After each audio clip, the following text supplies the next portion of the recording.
hear you through this, am I? Yeah, you'll hear those. Yeah. Well, footy fans, good morning and welcome out to Tormore Reserve for the Deakin University match of the round. It's being played between two of the best teams from Division One, and they've both found their way into Premier Division. It is Boronia and the Basin. We're joined by Ryan Long, Media Manager of the EFNL, whose voice you'll hear in a moment. But we are also grateful to be joined by a very special guest, the coach of the Basin women's football team, Julia Baker. Welcome. Great to have you. Thanks, guys. It's good to always come back and play at Boronia. We speak about rivals, but we actually really like the Boronia girls. Look, I know the clubs are rivals, but we actually really like them. Absolutely, and your coaching counterpart, Scott Nicholas, who's just about 10 metres away from you, he's what I like to describe as a friend of the show. So today will be definitely a great game. So how have you found Premier Division? Because you have managed to to get that win, and it was celebrated by a fair few clubs. Even I've noticed the Eastern Devils got in on that and celebrated the win with you. And then obviously you played last week. But how have you found it so far? Yeah, look, we probably came in with a little bit of doubt, knowing coming off a grand final loss, thinking elevated to Premier Division. How does that sit with us? We knew we definitely deserved to be there, but it's probably that confidence that you need to find in yourselves, and having that win a couple of weeks ago against Boronia, even though it was only a couple of points, probably did give us that confidence that both teams deserve to be in Premier Division. Obviously, last week's loss was disappointing, but Eastern Devils are the cream of the crop, and that's something that we need to strive towards. Absolutely. And Julia, you go back a couple of years ago now with Premier B, and you got a good chance to play in those crossover games. Some of these sides now in Premier Division, in your Devils, your South Croydons. Have you been able to take much from those games, and then coming into this season knowing sort of what the benchmark is and what you've got to improve on coming up a division? Yeah, absolutely. We probably have, our teams progressed quite quickly from that skill development, and then in Premier B a few years ago we realised that structure and how important that was. And some of us were aware of the importance of it, but because we did come from a new team in 2018, we had to build the capacity of the players, and now we're moving into that structure side of things, and more importantly that footy IQ stuff as well that we're still working on. The importance of slowing the game down when needed. So that's definitely a work in progress, but structurally, that gave us a really good insight. And for yourself, you just jumped into the coaching spot only a few weeks ago. How have you seen the transition for yourself at probably short notice to jump into that role while also still being a player at the club? Yeah, it was short notice, absolutely, but it's something that I've probably considered. As much as I'd love to be playing forever, probably know that I can't. I'm 32 at the moment, and it's something that isn't going to be there forever, but probably coaching can be. So I have probably started developing myself in that space. It has happened quicker than I thought. The juggle of playing and coaching is something that I'm still learning very much. So I'm really lucky to have the support of Tony Hubber as our assistant coach, and I've recently just got Matt Bailey back on board as well, obviously previous coach of the club. So having that support on the bench does make it a lot easier, particularly so that I can go out and play that role. The only thing that's probably changed slightly is that I've probably moved into that, coaching on the field is a huge thing if you can do it. So it's probably gone from more of an encouraging type voice out there to more of a coaching voice, which I think will continue to evolve. But I think that's only a positive. Absolutely. And just on, obviously, we've talked about Danielle Brotto a lot as someone who can kick 3 or 4 goals and probably lead the way up forward. But who else has stood up in certainly the forward line, and obviously yourself not out there today? Who else is sort of you look for to stand up and kick your goals and against another tough side in Boronia who do actually pick up a couple of players from VFL level this week too? Yeah, and that's a great question. That's something that we're still developing. We've had we're lucky to have two rucks in Bridie Winbanks and Jamie Monk. So having that flexibility in that forward line with those two has been really positive. Jamie Monk in particular has a great set of hands and has been going down there and slotting some goals. Absolutely. We do rely on particularly if I am playing down back, we rely on our midfield to kind of bob up and kick a few goals. But as you know, Brotto's invaluable. But she's also targeted, obviously, because she is so good in that full forward kind of role. So one-on-one, she'll win every day of the week. So it's our job to make sure that whoever is down there is supporting her to free her up to kick to kick a goal because we know she loves one, and she'll go back and listen to this as well. Well, Julia, this might be the first time we've actually spoken to you on a Deakin University Women's Match of the Round. It's great to have you on. All the best today, and yeah, enjoy your Saturday. Hopefully it's a good one for you. Thanks very much, guys. Cheers. Thanks, So Julia. Julia Baker, the coach of the Basin women's footy side. It's great to chat to her, as we said, and she mentioned also Matt Bailey, who will get insights from today as well throughout the game, as Julia has to shoot off at one Absolutely. point. But Ryan, good morning to you, and it's great to it's great to have you here for a women's match of the round. Yeah, thanks, John. It's my first game of the season for the women's competition, so good to be out here at Tormore Reserve. Conditions not too bad. I think the rain will hold off. So, no, it's good to get out here. Two great rivals, and we're actually just now joined by the senior coach of the Boronia Football Club in Scott Nicholas. Scott, welcome to the broadcast again. It's good to be out here in again a Boronia Basin match of the round. It is on, I think. Good to be back, guys. Good to see you both. Yeah, it's awesome. Enjoyed the broadcast the last few matches, so it's good to have you out here today. I think I've been on for every single Boronia Basin game, and it just gets better and better, doesn't it? Every single time, and you've got a great rivalry between the two sides. But obviously, last year you got the chocolates in that final game of the season. Describe last season from a coaching perspective, because you ended up having some of your own players graduating to VFL level, and how incredible is that? Yeah, we always talk about our program and the growth in the program. Obviously, with that is the growth in the players. So last season was exciting for us to see a lot of players who have been part of the program since the start or come along since, I guess, achieve success on field, which is obviously what we're here to do. It's not the only thing we're here to do, but to see the individual growth in some of the girls as well, and to have Rachel Slater and Ali Gottliebson be contracted by VFLW clubs is really exciting for us in our program. And we've now got a few under-18s running around in the senior team as well, which again is the first year we've ever had an under-18 girls. So yeah, we point to that. And I think last season was the first look at what that might look like with some of those players stepping up. But I think the exciting thing, it's kind of creating opportunities for others. And just on that, you've got, I guess, some dual, I don't know what you call it, like dual competitors or something like that with the under 18s. And as you said, that's huge for you. But of the under 18s players that are coming out today, who excites you the most, and what do you expect to get out of them this season? Yeah, I guess opportunity presented itself last week for Jackie Gribble. Yeah. We had Jazz Ashland play her first game as well, but Jackie played in the forward line and, created some havoc against South Belgrave. So she's playing again today. So I think on the fact that she's already played one of the three under-18s playing, she's the most experienced playing her second game. So, yeah, we're really excited by Jackie, but all the under-18 girls, they got low numbers in the 18s this season. So I think it's just another challenge for them, something to aspire to. And, we know they're talented, so more than happy to give them a run in the seniors when they're available and keen to do so. How have you seen the opening 5 rounds of the season? Obviously, coming up, 2 years ago you played in Premier B and you had those crossover games, so you're not going in completely blind against some of these sides of the Devils and South Croydon and the benchmarks of Premier Division. But how have you seen the side stack up? It's been pretty competitive across the first 6 rounds of the season.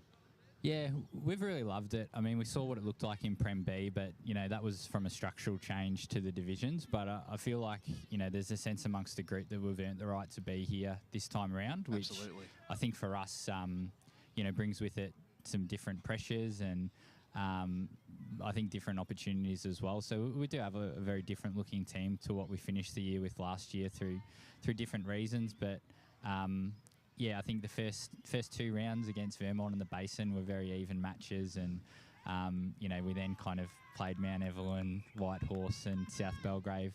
The next 3, who are, I think, all really strong teams, and I think that step above where we want to get to through this season. So the standard is incredible. There's a lot of great footballers running around in this division, and it's exciting for us to be a part of it. Obviously, it's challenging, and it's a very different year to last year when we were having success most weeks. But I think we're fortunate to have a really good group that are pretty self-driven, and we've got some really strong leaders who can kind of find that balance between, pushing ourselves really hard and finding those little challenges and making sure that there's a balance of fun and enjoying the experience as well. One of those leaders, Bree Watson, I believe, is a milestone game this morning. What has she sort of meant to the club? Obviously now a premiership captain and a very important player to the side. Can you speak about her and just the legacy that she's got at Boronia so far? Yeah, Bree's been huge for us. She actually celebrated her 50th game of football last year, but opted not to celebrate it because she wanted to wait until she celebrated her 50th Boronia game. Brilliant.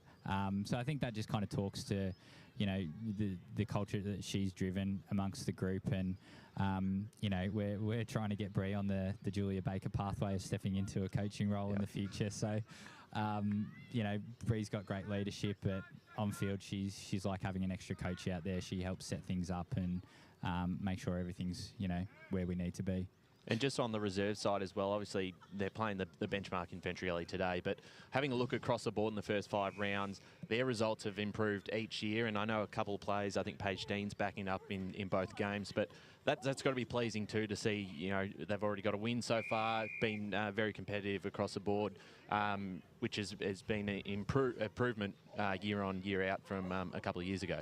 Absolutely. We've been really excited by the growth in our development team this year, and like any a reserve side in any football club across the country, there's a lot of challenges with player availability and things like that. But injuries as well. Injuries.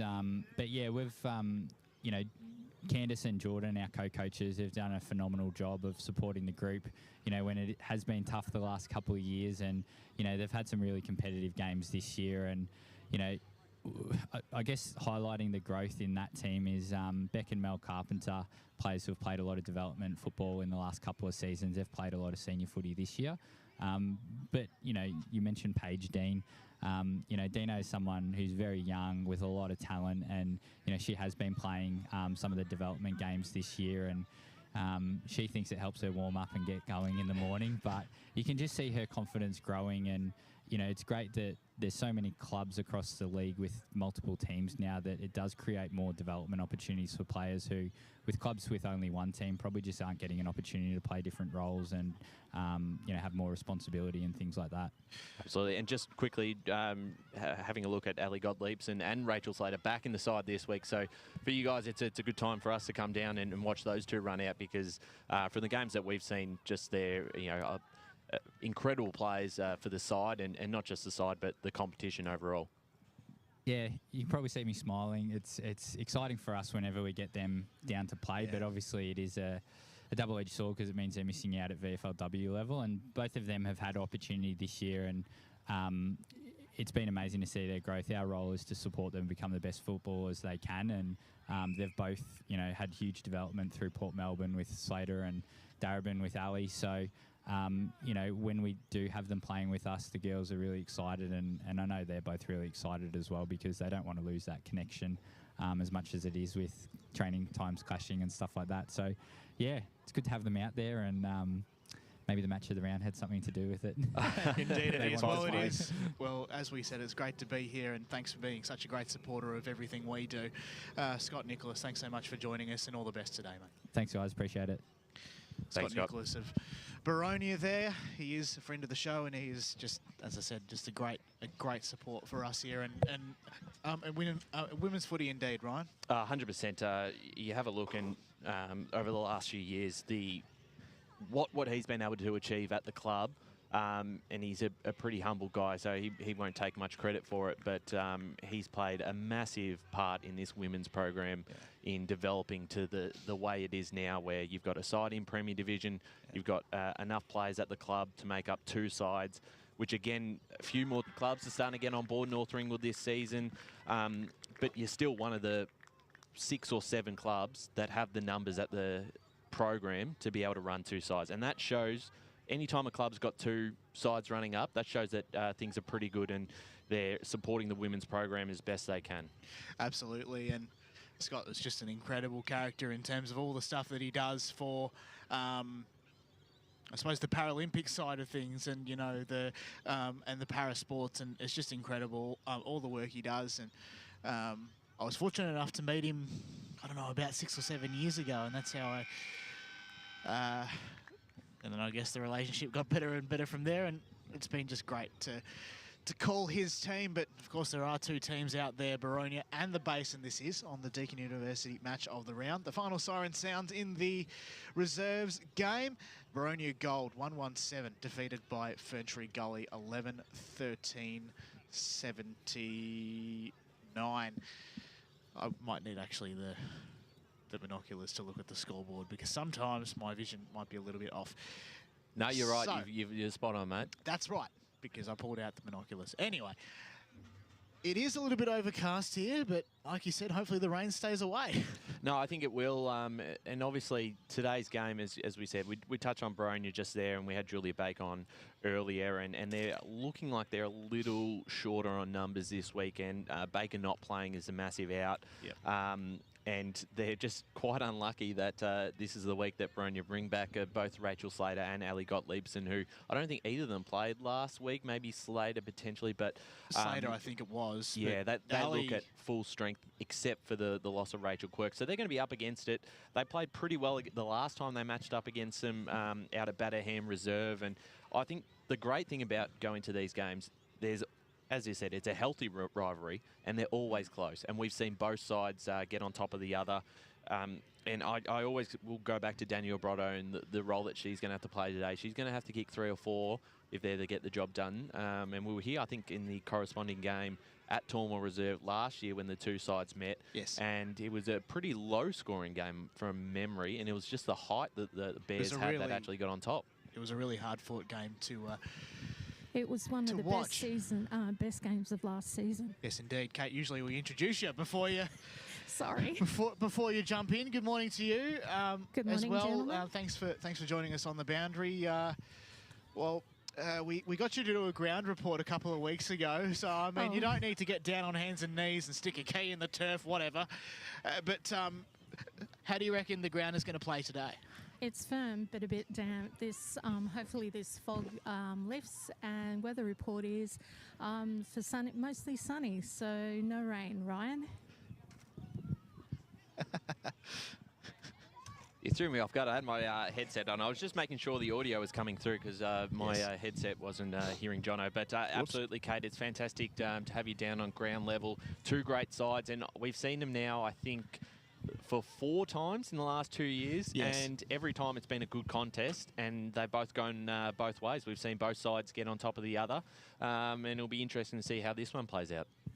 I like the friendship that actually all of the teams have with each other. It's just really, really lovely to see. But the Basin and Boronia, there just seems to be something special about them when they get together. They're just really, really lovely.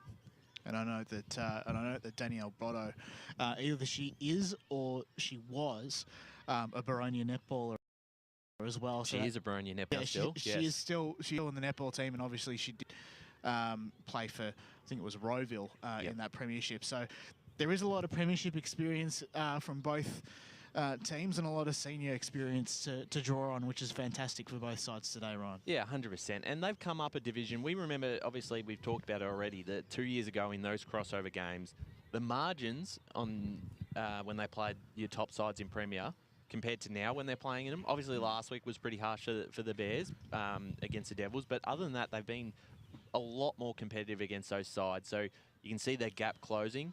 And both clubs have built a strong program that once they get into the Premier Division, they're ready to stay. And both of them look pretty consolidated, their spot in the division so far, Jono. I was going to say a moment ago as well, you mentioned Rachel Quirk. She unfortunately is out today because her basketball team, the Knox Raiders in the NBL 1, they'll be going out to Ballarat tonight to play against the team out there, and she was also NBL 1 South local legend as well. I wonder if the footy club decided to potentially slip her a fine her way. Well, it's a big loss, but she's been arguably their best player this season. She's been really handy, there's no doubt about it. Always in the best. I was able to watch a bit of that game against Vermont in round 1 and just dominated in the ruck, and she always would give her midfielders first use of the footy. So they'll certainly miss that. They are lucky enough that they've been able to pick up well with the players around them. So we'll see how that sort of plays out this afternoon. But I tipped on the podcast that the Bears would get up without knowing who was coming back in the side for the Hawks. As Bree Watson comes out for her 50th game for the Boronia Football Club, and that's a fantastic to see. Premiership nice captain banner break, for the club. And great to see that as the Hawks come out onto the ground as well. But looking at the two sides, Jono, I mean, your tip for the game, do you have are you leaning towards one side or the other? I'm leaning towards Boronia on this occasion.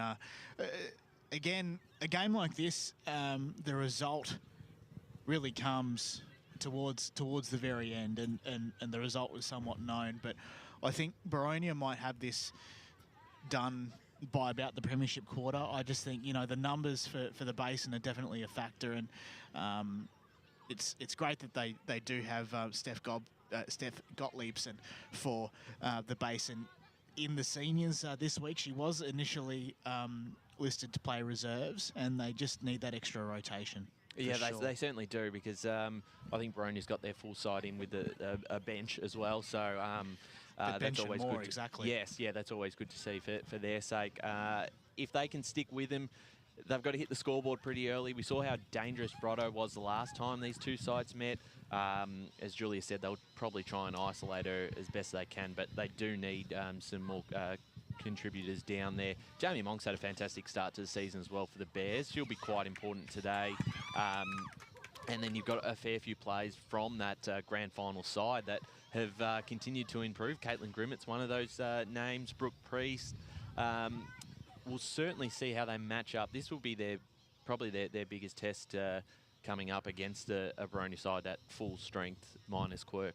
Obviously, when I went to do the team sheets this week, I forgot to put on my trophy markers, you know, because you've got all the premiership players. All the premiership players, but there are a few very important players out there. There's no doubt about it. And a name that intrigues me from the Basin side, which will be one to watch, is Crystal Van, who played for Whitehorse last year. She's got a very nice sleeve. It has to be said. Yep. You don't need to look very hard to find her around the ground. She brings a lot of run to this side, and it's great for the Bears to have her. Yeah, certainly right. Did we see, Kate, who will be kicking to which end of the ground? Did they have the coin toss yet? I think they have. We may have missed that. Sorry, I was a little distracted by the 50th banner run. That's all good. Having a look at the moment, it looks like the Hawks will be kicking to the left side of your screen. Jono, what's last time you named the end of the ground, the right side? What did you call that end? So this side here? Yes. Have you? I'm just testing to see if you've picked up on your roads. What end of the ground is that this week? I actually don't know, but there was one time where I actually did call a match of the round, and I was like, they'll be kicking to the end they'll be kicking to the forest end. But unfortunately, both ends of the ground do have plenty of greenery on either side. But we'll go up here and get ready to go. Basin first hands to it. Grimmett gets involved. Now here is Monk, I think it is. They are kicking to the right end. Miller played and missed Boronia it. right end. Boronia right. Just right. wanted you to... There you go. And I was going to introduce you as well by saying that you are 256 Scoresby Road, Boronia's finest.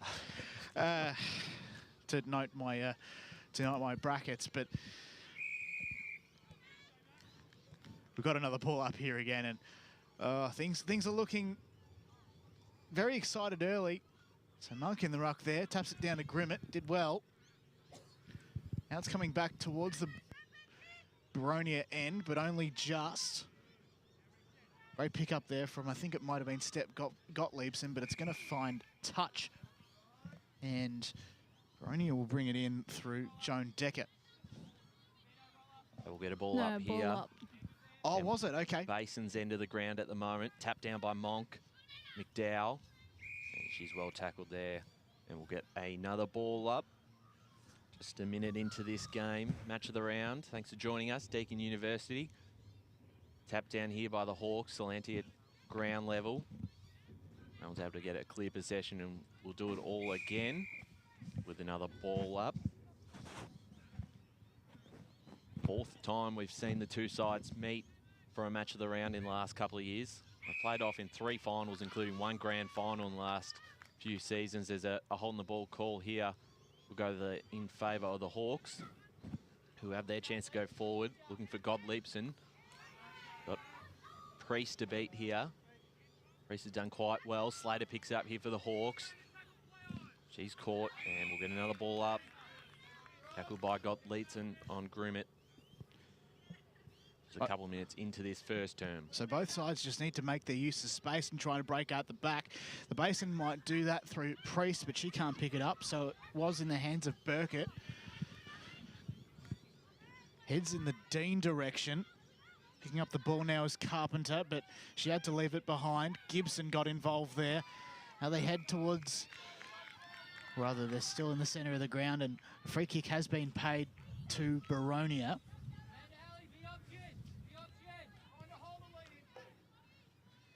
Now the ball's got to come back, and it's Delta Greenock. To coin a phrase from another Delta we know, she was probably sitting on top of the world last year after she won the premiership. She sends it inside forward 50, and a defensive mark is taken. By Monk. Thank you. We'll do the calling.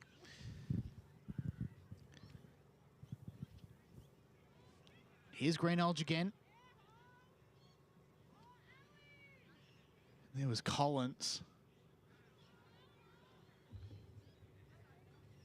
Now chasing it here is Watson. It's a hard-fought game. It's like watching it over the hill at the moment. And the umpire to ball it up on the outer side. Good luck with this one. Yeah, that's right. It seems to be every time we're out here for a game at Tormore, most of the plays on that far side. As Basin looked to go forward, the kick was smothered. Again, they go forward. The one-on-one with Brotto and Cahill. Cahill picks it up nicely. Got her handball away before being tackled. It's Decker. This time caught by 3 Bears. Just gets her hands away. Brotto's out at the back. Can't quite control it. Could be almost able to give away a free kick. Passed it off there to a teammate in Hubbard. And well tackled by the Hawks. And they'll earn themselves a free kick. They would have been worried there with the one-on-one, but Cahill did very well. The kick out, looking for Slater, who takes the mark. Out at half-back on the far side here at Tormore Reserve. Kicking towards the middle of the ground. Just overdid it for McNamara, who I believe played at Furniture Gully a couple of years ago. The Basin to earn themselves a free kick here through Kimpton.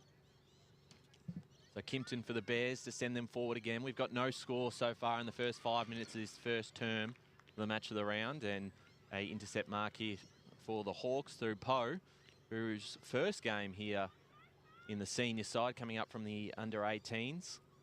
As the ball works its way towards the boundary line, it looks like this will be a free kick going one way in favour of the Hawks on that far side. When I called Collins earlier, I shouldn't have said that.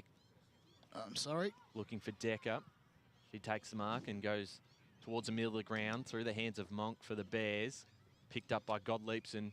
She's tackled by 2 Basin defenders, and we'll get a ball up back in the middle of the ground. 6 minutes gone.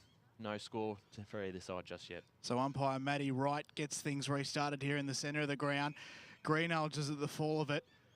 And the umpire calls holding. So a free kick to Delta. Players present on the commentary side wing. It was going in the direction of Gottliebsen. She couldn't take the mark. Now it comes to the edge of the square. They do well to get it out the back here. Here's Greenalge again. Goes with a grubber along the ground. Still anyone's ball here. They've got to move it by foot. I think that was Grimmett. And here's Greenalge again. She's just following the ball wherever it is at this stage, Ryan. She's had a strong start to the season, Jono, as we get a ball up through the middle. Monk got the hit out. Got leaps and tries to charge her way through, but she's caught for holding the ball here. The free kick going towards Grimmett for the Bears. Out at centre half back. Grimmett will switch it to that far side again. Got a player out all by herself there in, I believe that was McDowell. She's done well here to send a long kick towards centre half forward. Punch from behind by Decker. Bro tried to get a kick away and not quite holding the ball. So a free kick here for the Hawks at centre half back. Still yet to score either side, and that kicks a turnover. This is a big chance now for the Bears. Kick towards the top of the square, or actually in the forward pocket there, will bounce out of bounds. So Emily Kay will take this kick for the Hawks out at the back pocket. So Charity Poe's got a bit of involvement in the game earlier, and a big hello to AFL Samoa if you're watching this game. A great supporter of all the Samoans involved in the game of Australian rules football. None more so than, of course, my Kelty Lafau, who's an absolute star at Richmond at the moment. So Boronia on the outer side have got to try and move it through. Delta Greenell gets involved again. They can move it. And here's Rachel Slater, our first look at her today. She loads up with a big kick in the centre of the ground. In fact, it's coming towards broadcast side. They can make use of the open space. One-on-one chasing the footy. They're going to pick it up through Burkett.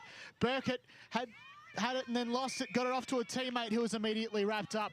And umpire Wright charges in and says, I'll have it. She was part of the women's 11 in Ringwood's team of the last 50 years. Congratulations, of course.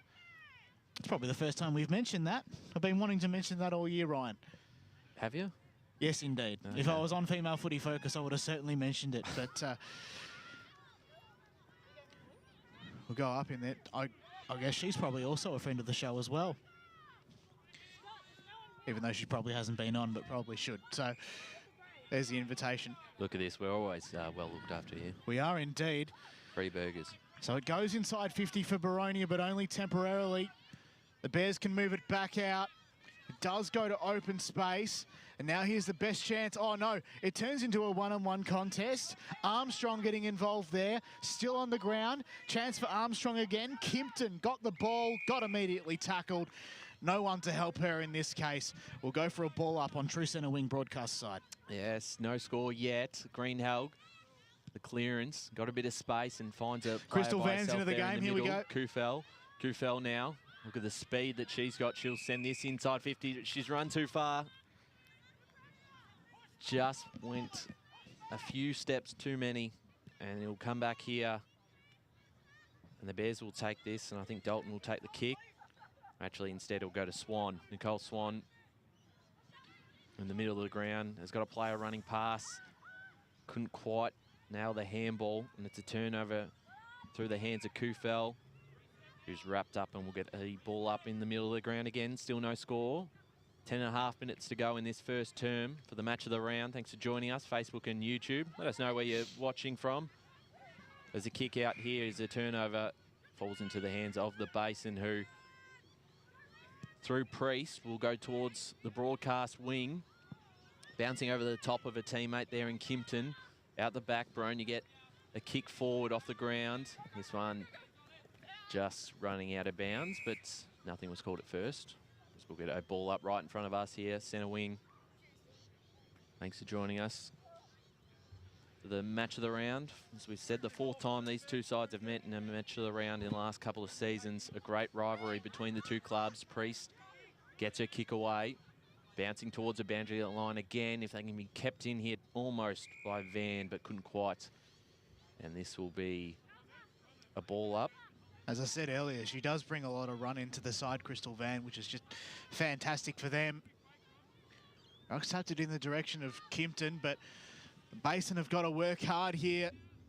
There's a fair pack of players. Grimmett tried to kick forward, so it's a one-on-one. Best chance here.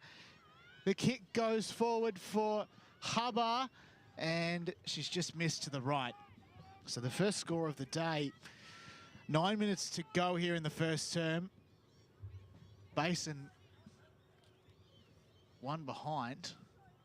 Or at least I think it is. There you go. There's the Fire scoreboard. Best scoreboard in the eastern suburbs, Yeah, right? it's got to be one of them as this kick out finds Slater. Strong hands out at half back for the Hawks. Her kick down the line.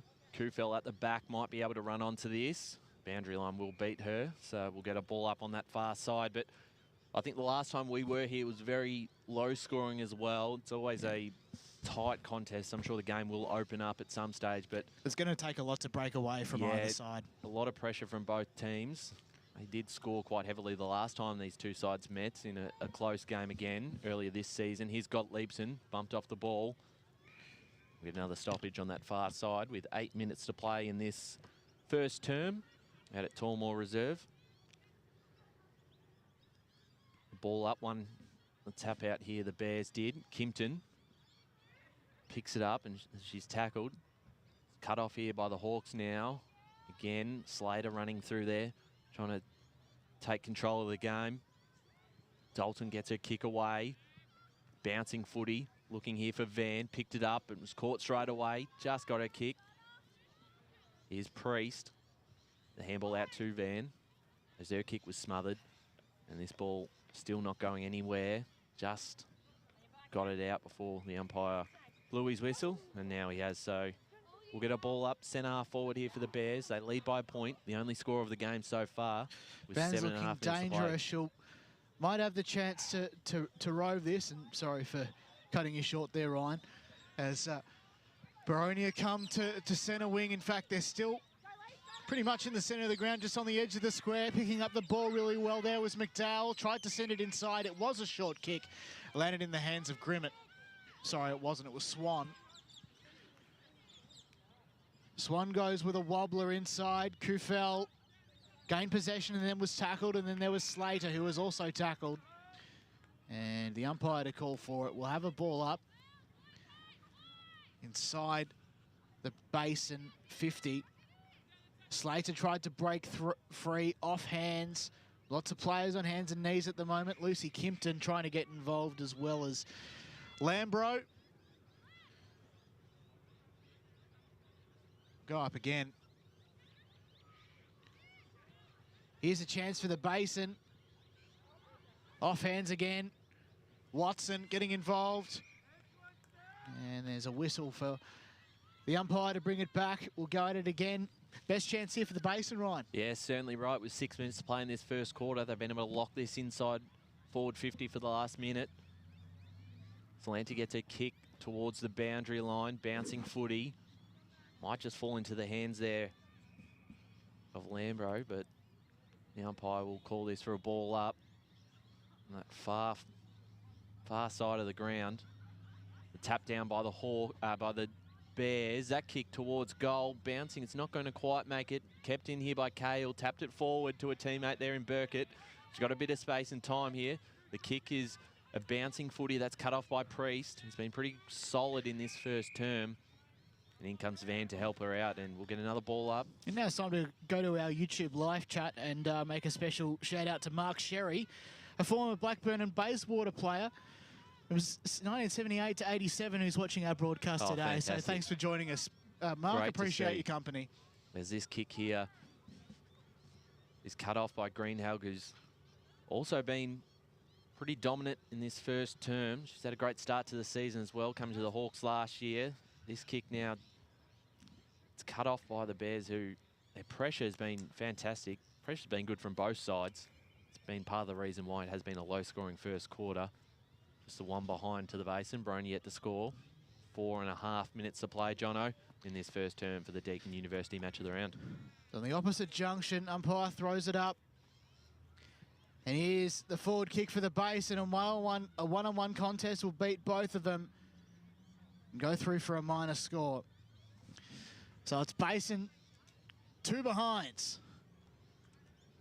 As soon as it shows up on the big Fire scoreboard, there it is, bang! 4 and 16 to go here in the first term on the Deakin University match of the round. I'm not going to do this the whole time, Ryan. It is a great scoreboard. I promise you I won't do it. So this kick out here by Cahill towards us on the broadcast side. About at half back here for the Hawks. Almost tapped forward here, picked up by Van. That was pretty impressive. Her kick, though, a bit of a dribbler towards the boundary line. Dangerous spot here for Brotto. Snap around the corner as a behind. And that's their third for the morning. 3 behinds to the Hawks yet to score with 3.5 minutes to go in this first term. I suppose if there was anyone who could do it, it would be Danielle Brotto from there for sure. Oh, she's very dangerous in that spot. But you've got to be pretty impressed from a Bears perspective, and if you're Julia Baker here in this first term. So the kick comes out in the Slater or Dean direction. The aforementioned will take the mark. Absolute superstar in her own right. Comes in the direction of Burkett, who might come behind. Also there is Parrott. Can't take the mark on this occasion. Lots of players on hands and knees trying to pick this one up. It won't eventuate to any clear possession, as buried underneath that was Jessica McDowell. Umpire right comes to ball the footy up. Fell off the knee of Lucy Kimpton. And the ball went to ground as Delta tried to hack that one out, and it just wasn't to be. Wright said, I'll have it instead.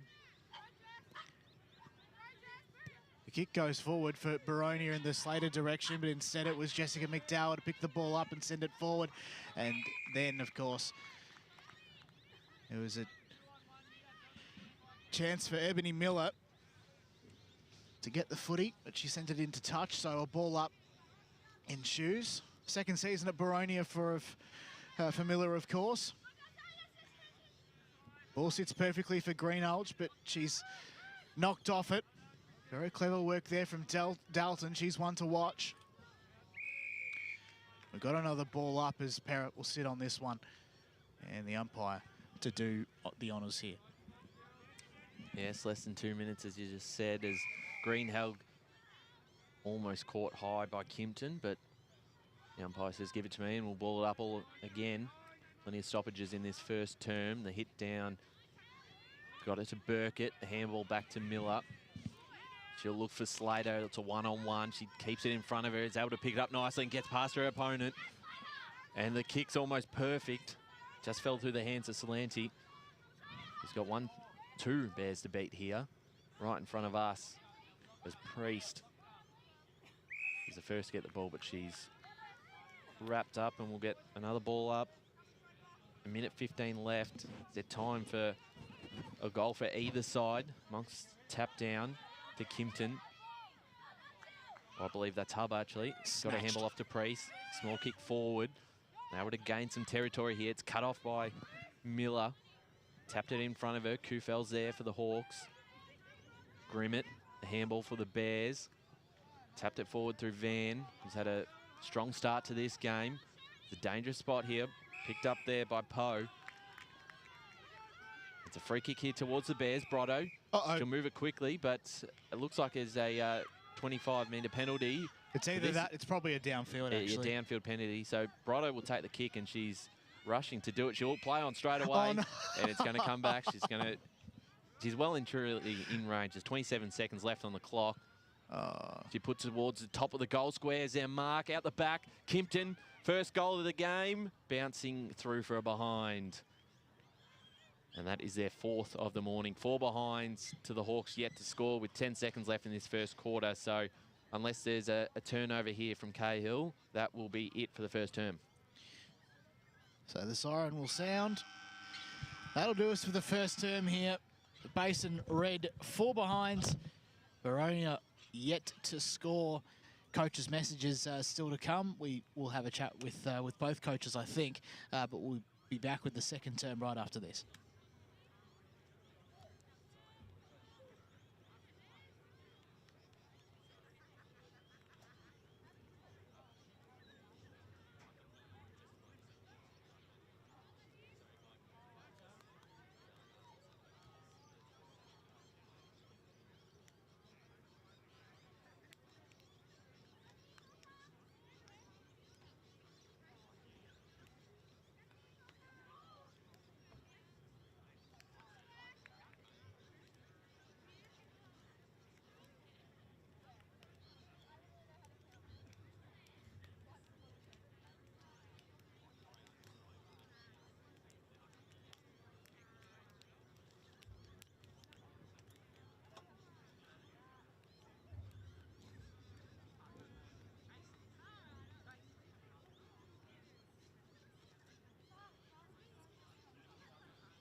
Welcome back to the Deakin University match of the round here at Tormore Reserve. It is Boronia and the Basin going head-to-head in the Premier Division. Of course, two of the best sides from last year's Division One have both graduated to the top level. And they're playing each other here in what might be our fourth match of the round. Covering these two teams, the score, of course, Basin 4 behinds, leading Boronia yet to score. We can go around the grounds as well, and in Division 3, South Croydon have defeated Mooralbark 1-4-10 in what might just be the upset of the season. A fantastic start to the year for the Mustangs, and they've been defeated at the hands of the Dogs. Final charges happening at the moment for both teams. And Kate Green will chat to both coaches as we're set to get underway very soon. Score, of course, if you just joined us once more, the Basin 4 behinds and Boronia yet to score. Of course, any other live score around the grounds you want to tell us about, then please do send them through.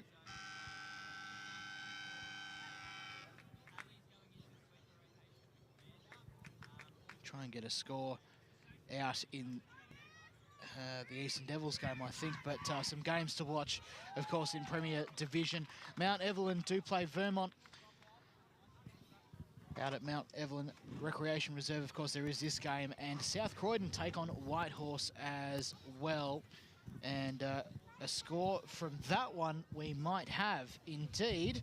Quarter time, Whitehorse 1 straight 6 lead trail South Croydon to 1-13. Let's go to the boundary with Kate Green. I have assistant coach here, Matt Bailey, for the Basin. Must be pretty happy with how the girls have settled in to the first quarter. What's going for the next quarter? Yeah, look, really pleased with that, actually. Obviously a little undermanned to start the game with, obviously, without Bakes in the middle there. Really happy to get the ball going our way. I had a few points down there about using that wide option. Yeah, we'd love to continue to do that from those centre breaks in the second quarter and probably throughout the game.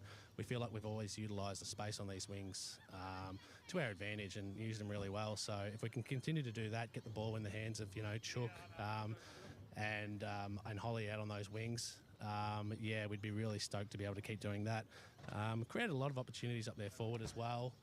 We just need to capitalise on them a little bit more as the game goes on. Would be great. Thank you.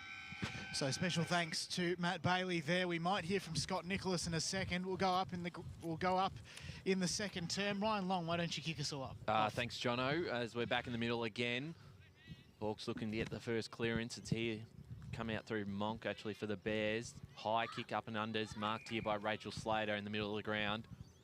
She'll send the Hawks forward. She'll go sideways here to Gottliebson, back in the side this week. Able to pick it up nicely off the bounce. Got some players around her. Takes her time to kick towards Slater back in the middle of the ground. Big tackle there on her Basin opponent. Comes out through Kimpton. Her handball cut off by McNamara, and we'll get that ball up. She's obviously got a big role this afternoon up against Jamie Monk. No Rachel Quirk in the side. Well, let's go down to the boundary with Kate Green. She's got Scott Nicholas. Scott, first quarter thoughts, and what's the message going into second quarter? I think we're just a bit chaotic. We're probably a bit frantic when we do get our hands on the ball, and we're probably just, our heads are on a swivel a bit around stoppages and things like that. So Jamie's obviously doing a great job giving them first use. We've just got to kind of find a bit more calm and set ourselves up a bit better, and I think we'll be okay. Thanks very much. Apologies, Kate. I can't hear anything through my headset, so I don't know when you're crossing down. So I'll let Jono cross down to you each time.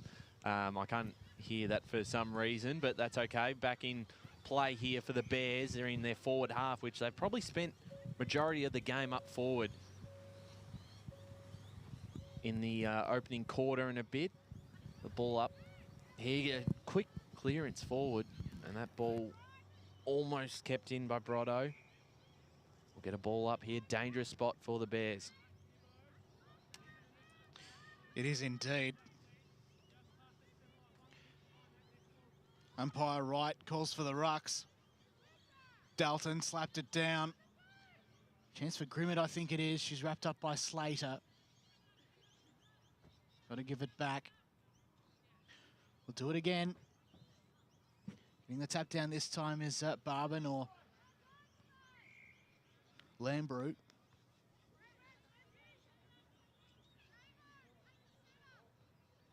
Another one. Chance here for the Basin. High up and under, but a short kick. And it goes over the boundary line. In the pocket. Another ball up. Yeah, that's right. But Bears look like they're very close to kicking a goal here. They've been pushing for the last 5 minutes of this quarter, obviously, and then last half of the first term as a free kick here has been awarded to Boronia. They look to play on straight away, looking for Slater. Bumps her opponent off. Able to pick it up nicely.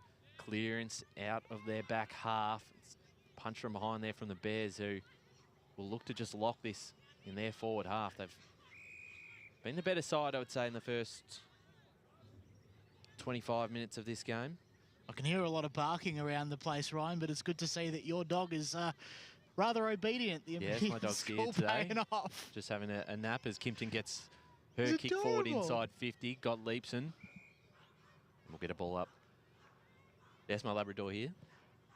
Just laying down. Very placid dog. Bobby is. Very, very obedient. As the ball comes out, Kimpton versus Gob Leapson. In towards a dangerous spot. Here's Brotto, bouncing footy if she can control it.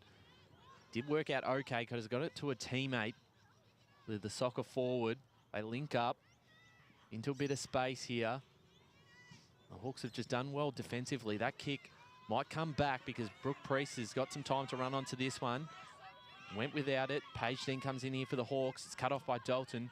Her kick forward might not be 15. It's not marked anyway, so it doesn't matter. As Burkett's tackled. Slater comes in and she cops one high and she'll earn herself a free kick at the half back line for the Hawks.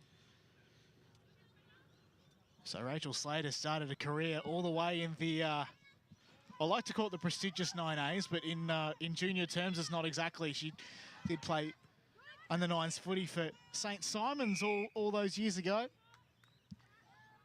And now she's playing state league footy, which is just huge. As I say that, we've got a ball up here, very close to the junction on broadcast side. Monk got the tap down in the direction of Swan. Clears for Boronia. Delta Greenholds is chasing, but also as Weldon. Here's a chance for Parrott. Sent a big, big kick. Gonna try and get it off the ground here. Somebody. That's Talbot getting involved. Players hit the deck. Of course, is Gribble. We get a look at today. Definitely a talking point early on in pre-game. That was Talbot. She got the tap down, but to no avail. And another ball up is imminent. And so it is.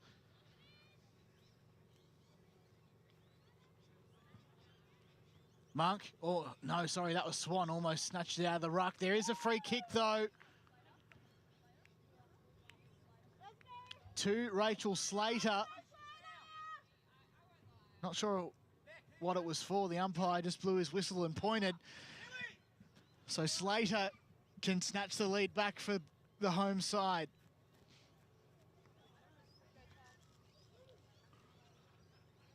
Always a measured approach and a proven goal kicker as well.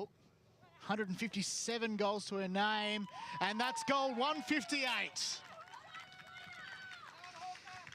Boronia 1 straight 6. The Basin 4 behinds, 13 and 30 to go here in the second term. Ryan Long. Oh, absolutely. It's taken the star of the side to step up for the Hawks to get them on the board, and she's been very important, especially in this early stages of the second quarter, just to keep them alive defensively.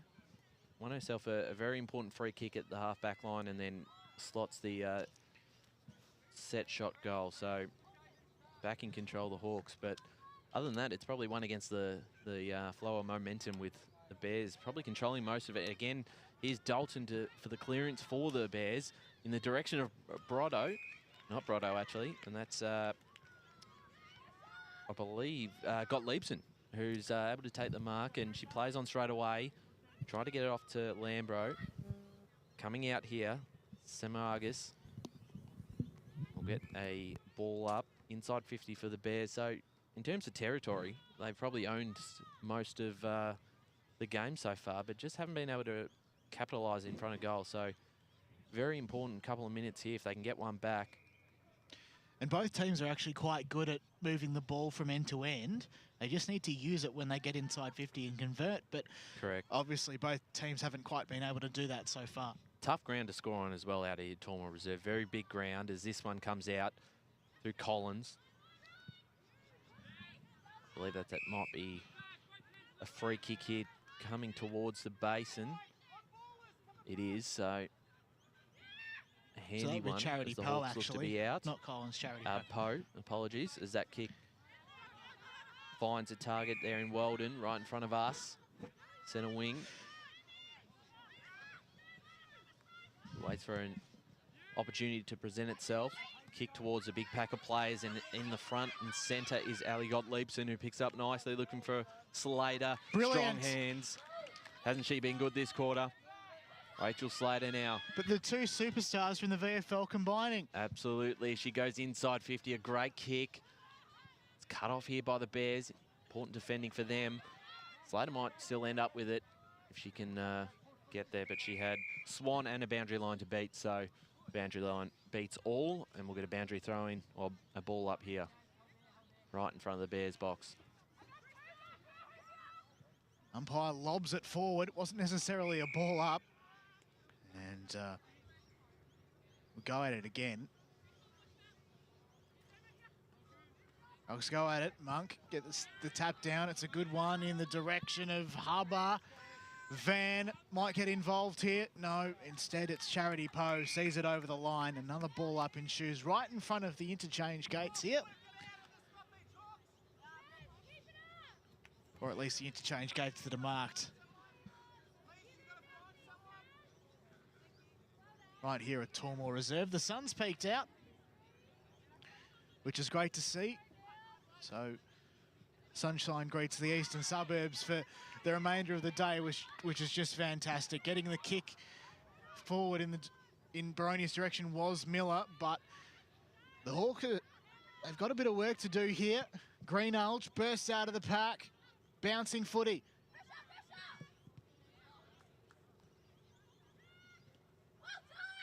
The Basin try to put on the defensive effort through Talbot.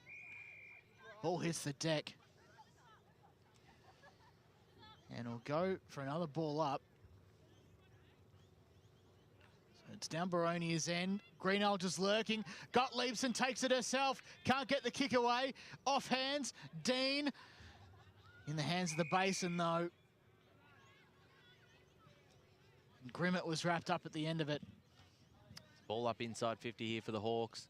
Just starting to get in control of this contest. Another stoppage here. As I said, it's been the Stars that have stood up.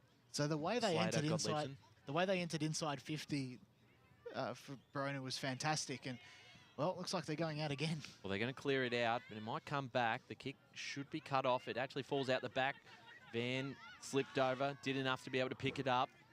Caught by Kufel, got a kick away just in time. Nicely Towards the done. middle of the ground. Here's Watson, the captain. Now milestone game. Got her hands out. Priest got the kick forward for the Bears. Here's Brotto out the back. Got Kayla to beat. Oh, goes shouldn't have around, U-turned. just gets her handball. She might be able to pick it up herself. A teammate here in Hubbard to help her out, but they've got 3 Hawks to beat. And we'll get a stoppage and ball up. They look dangerous when they get out the back there, Brotto, but didn't have a whole lot of work, a lot of teammates there to work with. As Greenhalgh finds some space and kicks it down the line, and it's cut off here from the Bears, and they're just holding up okay, but Hawks starting to get a bit more control. So the Basin send it back towards their end, and Greenhalgh is there, but also getting at the footy actually was Jessica Hubber. Might be able to chase it and get another round of leather poisoning again. Grimmett had it and then lost it. Greenhalgh kicks forward, Can't quite find a teammate. It was in the direction of Dean. Still in the centre of the ground. Players on their knees. Umpire comes to the rescue and says, my ball. Let's go. And the wind is also starting to pick up as well. Fingers crossed I don't lose me team sheets. Inside Basin 50 just. One-on-one contest, spot fires everywhere. No one can quite get clear possession. Down on the ground, I think that was Kufel wrapped up underneath all that. The Bears would want the next one. 4 behinds to 1 straight 6. The Hawks lead by 2 points. 7 minutes to go in this second quarter. The kick out for the Hawks is cut off by Dalton. He'll send the Bears into attack again. There's a large pack of numbers there. Standing underneath it, Slater. Out the back was Kale. He's done a pretty good job on Brotto so far. That kicks falls into the hands of Grimmett for the Bears. And again, they'll go inside 50. I'd like to know the inside 50 stats. I think the Basin will have that quite comfortably with a bit of a lead. Boundary. Kick towards big pack of plays. Strong hands. And guess who it is? It's Rachel Slater in the middle of that pack, who's been a class above. Let's go down to the boundary with Kate Green. Inside 50s for Basin, 15 to 4 for Boronia. We've got some stats as well. That is huge. And dominating the stats in... and dominating that inside 50 stat as well. Because I can't hear the that would be boundary mic. 15 to 4 in 15 favour. to 4. That's amazing. Thank you, Kate. And yet they trail by 2 points. So, umpire throws the ball up directly in front of us. This time it's Joan Decker to get the tap down. She collected her own footy and then lost it. There was a chance there for McLennan. She's got a basketball background. That's one to watch as well. First season at the club, John. She kicked forward and it is her first season at the club. A total of 498 points recorded in basketball, and she's also a ref. I knew I'd get that reference in. Proud to be working. Yeah, that's a lot of points. It's basically the Matthew Richardson equivalent of basketball, one would think. Well, she's a Richmond supporter too. Well, isn't that brilliant? Probably follows the example of the great man. So up we go on the outer side. Back to the footy now.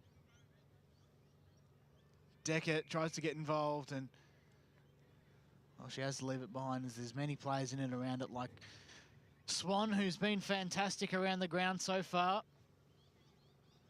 Grimmett, umpire, caught high, has called a high free kick. I'm not sure who it's. I'm not sure who. I think it was a Basin free kick. He just didn't quite signal. I think so. I don't know if it was the other umpire that did, but definitely a high free kick and no advantage. I'm confident to say that Maddie has an Acme Thunderer, so it probably wasn't her who called it. Down the line, Swan picks it up and goes bang inside 50. Great defensive work there from McNamara to just stop the flow for the time being. Boronia, of course, they do have the lead, 6-4, 4 minutes and 16 seconds to go here in the second term. The Basin to try and come in again. They'll only go as far as half forward. At least I think it is. That's great work there from the Bears, but they can only inch so far. So Boronia's actually done well with the defensive efforts to try and just stop the flow a bit. And they've just been able to make it quite congested. They haven't had any space, really. Brotto's had maybe a couple of opportunities, but Kale's done a pretty good job locking her down so far. As the ball comes out here to Slater, shrugs off an opponent and kicks it forward. The teammate there standing in front, couldn't quite mark it. And underneath there was McDowell, who cleaned up the mess and got it off to a teammate on that far side. Might be Jamie Monk. Quite hard to see from here on that far wing, but she'll send it inside 50 again. Just a pack of players go up for it. No one can take the mark this time. And this is where they've probably just struggled to find a target inside 50 and then convert from it, as a player's wrapped up and holding the ball free kick going the way of the Hawks. So that was Smart who tried to break the tackle there, and she was unsuccessful. And deservedly pinged for holding the ball. Here's Dalton. Intercepted it. Salante picks up the footy. Sends it back in the direction of Delta Greenalg, who takes the mark over the hill. Time and space. She elects to go to the centre of the ground in the direction of Watson, who does take the mark.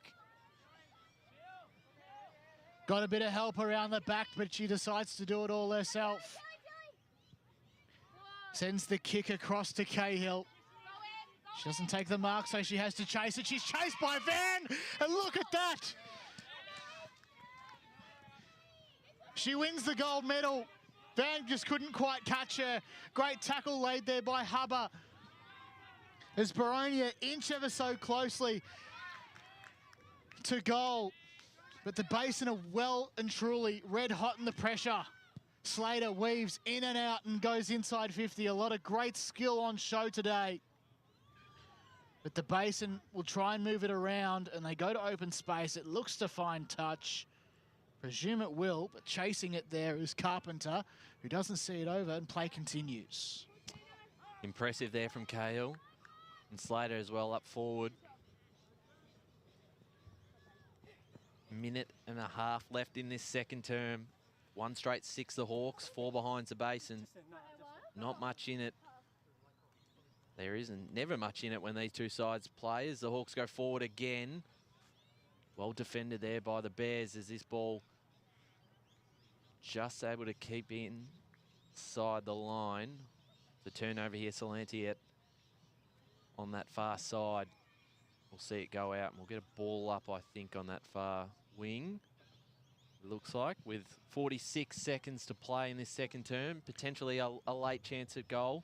Around the grounds as well at quarter time. Eastern Devils 8, Croydon North Mlock 2. And Ryan, you wouldn't have heard this, but South Croydon have caused probably the biggest upset of the year. They have beaten the Mustangs. They've beaten the Mustangs? They've beaten them. Wow. It is unreal. That's a massive win. So we turn for the halftime break then. 12, 11, 10 seconds on the Elite Fire scoreboard. And there is actually an Elite Fire and a brazier going on behind us. It's warmed everyone up in the pre-game as well. Guys, I'm getting burnt out of here. It does feel that way indeed, but the halftime siren sounds here at Tormore Reserve. Boronia lead by only 2, 1 straight 6 to 4 behinds. The one goal kicker, of course, was Rachel Slater. We'll be back with the second half of the Deakin University match of the round right after this. Okay, Boronia have had it in there 57 times, and the Basin have had it in there 18. Oh, wow. Because when you were saying the stats, I'm like, I can't hear. What's this you do? That's awesome. I was going to say that. Is that the only one? That's for the game to half time. Yeah. Oh, yeah, cool. Because I'm. Yeah. Well. No, it's fine. It's hard to take. No, well, on goal, there's every time they've been on goal, it's either gone through. Like the Basin's had 5, 4 of which have been behinds, and Boronia's just had the one. Did you want anything to eat, by the way? We've got a card for you. Oh, okay. Probably ask next.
Welcome back to the Deakin University match of the round. Boronia versus the Basin out at Tormore Reserve, and at halftime it is the Hawks. 1 straight 6, leading the Bears 4 behinds. Ryan Long and John O'Van, who's currently scoffing down a free burger from the club, as they always look after us down here. As we'll go down to the boundary because Kate Green does have Scott Nicholas with her. Scott, you're going to be happy having that goal on the board in the second quarter. What's the game plan for the third quarter? More goals, I think, is the game plan. But no, I think it starts with where we're getting the ball to. I think we get stuck kicking it up the line at times, and if you got Jamie Monk sitting in the hole, it makes it pretty hard for us to get good scoring opportunities. So I think just a bit smarter when we're coming out of the back line. There's a lot of space here at Tormore, so we'll try and use a bit more of it this quarter. Thanks very much, Scott. All the best. Thanks there to Kate with Scott Nicholas on the boundary as the umpire holds the ball up for the third quarter here, the Deakin University match of the round. 2-point lead to the Hawks. Grimmett almost caught one high. They get it going forward again. They've dominated the inside 50s in the first half. It's cut off here by the Hawks through Lucy McLennan. Got a handball forward. Now they've got a bit of space inside, looking for a target there in Dean, but it's cut off by the Bears. I believe that was Gibson, who's had a couple of intercept marks already, and this a turnover here into the hands of Kufel for the Hawks. She'll go forward, might just fall into the hands back of Gibson again. Takes on an opponent, and the kick down the line. It's a one-on-one. Who can get there first? It's the Hawks. Couldn't quite pick it up, Solanti, so the Bears will capitalise on it. The kick cut off by Godleapson. A handball back. Chance now for the Bears through Van. She can pick this one, tries to tap it forward. She had a very lively first term, had plenty of impact, but again, it's just been that. Let's go down to the boundary with Kate Green. Sorry, mate. Sorry, you just need to turn this way a bit, Matt. Just here with Matt Bailey for Basin. Very physical first half. What's the message for the girls this quarter? Yeah, look, it has been a really physical half of football, and we've been really impressed with the pressure acts at the moment. So that's what we've gone with for this second half, is just making sure we keep those pressure acts up, making sure we get those effective tackles, not just useless tackles, spoils, and just pressuring that football in general, I think is going to hopefully break this game open in the second half for us. Thanks very much, Matt. Thanks there to Kate Green. Apologies to Kate, I'm not ignoring her. I just can't hear her through my headset. As the ball inside 50 now for the Hawks. There's a bit of a scrap. We'll get another ball up. And let me extend my welcome back, folks. Welcome back, Jono. He just finished his burger. Any good? Yes, and special thanks to the Boronia Football Club for taking care of us. I'll tell you who's taking care of this one. Delta Greenhalgh, it bounces all the way. Can it? Not quite. Just to the goal line, it's intercepted by the Bears. They can come back towards commentary position. Great tackle there laid by Burkett. Getting involved now is Priest. Hands off. Slater intercepts around the body, high up and under. Chance here for Dean around the body, not quite. And so Gibson gives chase as well. Over the hill now, across the field. Umpire awards a free kick to Charity Poe.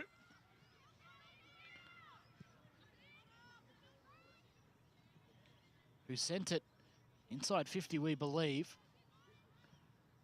And the Basin try and send it back from whence it came. Poe gets involved again. Hands up. Just trying to find a way out, but the umpire did pay a free kick going the way of the Basin.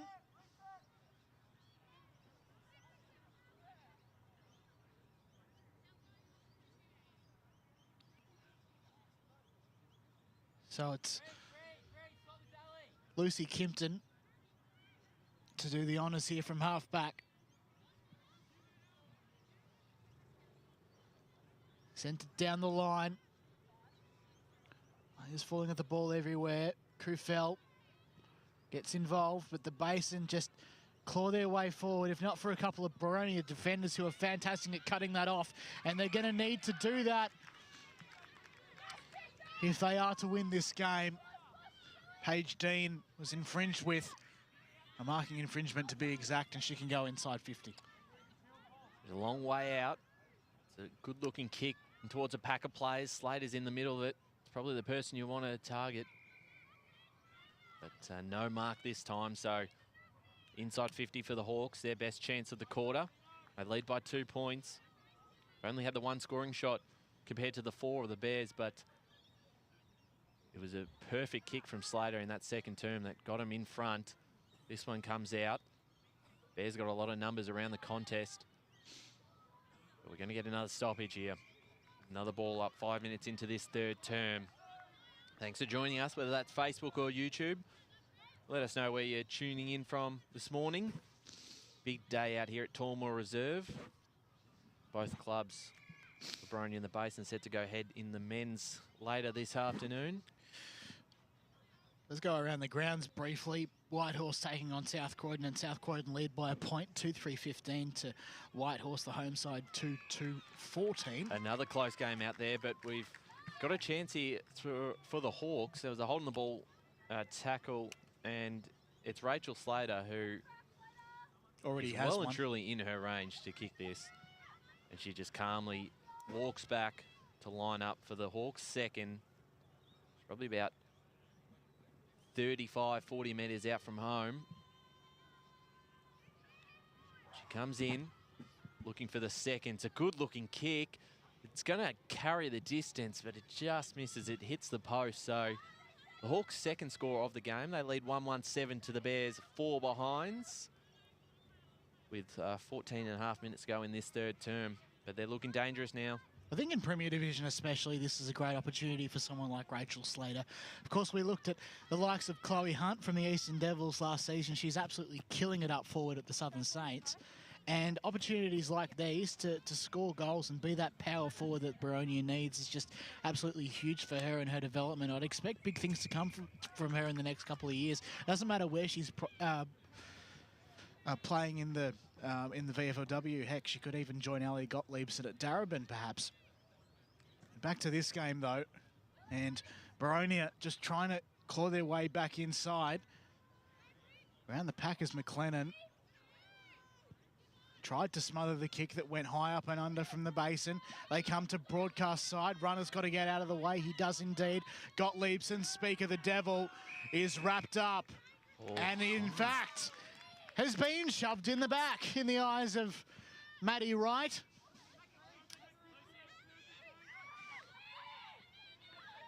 Got a lot of players calling for it. One of them's Burkett further afield. Dean also might be able to get onto this one, but instead she lowers the eyes. And I think Parrott's got it in midfield. Now they go out across the hill. Watson sends it to the pocket. Mark is taken successfully. They're going to come inside 50. This is where Boronia do really well. I think that's McNamara. She can launch it to the top of the paint. But the mark is taken by that Basin defender. Here's a chance for them to reload again, Ryan. Under a lot of pressure at the moment. It's been all the Hawks in this quarter, and it's going to come straight back. Looking for a target there, middle of the pack was that Hawking Greenheld. Does quite well against a couple of opposition Bears, and a free kick has been awarded, and it has actually gone to Greenheld. Jono? So half-time in the reserves, the Division 3 game between the Eastern Devils and Croydon North Hemlock. Devils 22, Croydon North Hemlock 9. Kick inside 50, bounce off the hands of a Basin defender. We'll get another stoppage. 3-point lead to the Hawks in this third term. 12 minutes gone. 1-1-7 to 4 behinds.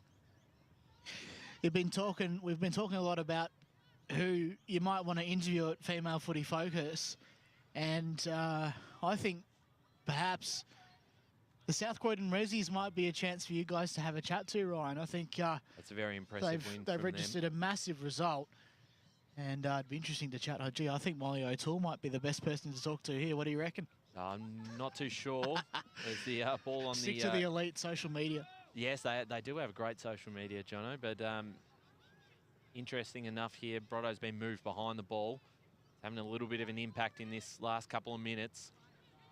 The kick is going to cut off again, though, so the Hawks will go inside 50, but the numbers are all towards the Bears. Monk got her kick away, but it's into space, and who can run onto this first? Look out. It's picked up well there by McDowell. He's got a couple of Hawks to beat.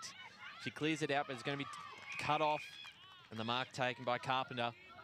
She'll send it back inside 50. The co-captain of the development team kicks it off to Miller. Dean put the afterburners on, but just couldn't quite get onto that one, Ryan. There's a few quick plays out here, so Miller inside 50 for the Hawks. Might just fall into the hands of McNamara. Competing well there was the Bears in that player there, number 39. Kick towards the boundary line. Gottliebsen keeps it in. Who can run onto this first? It'll be all the Hawks. They've got the numbers. Kale's behind if they want to go backwards. Almost picked up there by Decker.